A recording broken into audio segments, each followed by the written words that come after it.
On connaît tous ce moment, non? Ce moment où on réalise que la confiance qu'on avait en quelqu'un, pouf, elle s'envole.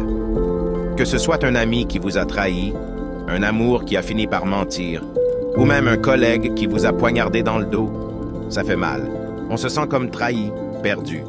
On se demande si on peut encore faire confiance à quelqu'un après ça. Après une trahison, le doute s'installe. On se met à questionner tout et tout le monde, même soi. Ai-je été naïf? Y avait-il des signes que j'ai ignorés? C'est un tourbillon de questions qui nous hante. Ce doute, il peut nous paralyser, nous rendre méfiants au point qu'on a du mal à lâcher prise, à refaire confiance.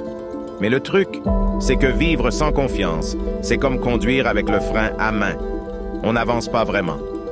Alors, comment on fait pour dépasser ça?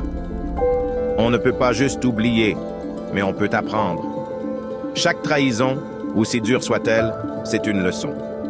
Ça nous apprend sur les gens, mais surtout sur nous-mêmes. C'est l'occasion de devenir plus fort, plus malin. On commence à voir les signaux qu'on n'avait pas vus avant. On apprend à choisir qui mérite notre confiance. Et ça, c'est un super pouvoir, crois-moi. Le vrai défi, c'est de reconstruire la confiance en soi. Se dire qu'on a le droit de se tromper, que c'est humain. Se pardonner d'avoir été trahi, c'est essentiel. Et puis, petit à petit, on réapprend à faire confiance. D'abord à soi, parce qu'on est la seule personne sur qui on a un vrai contrôle. On réapprend à écouter notre intuition, à respecter nos limites. Et ensuite, doucement, on réouvre la porte aux autres, armés de notre nouvelle force, de notre nouvelle sagesse. En fin de compte, se relever d'une confiance brisée, c'est un chemin vers la résilience.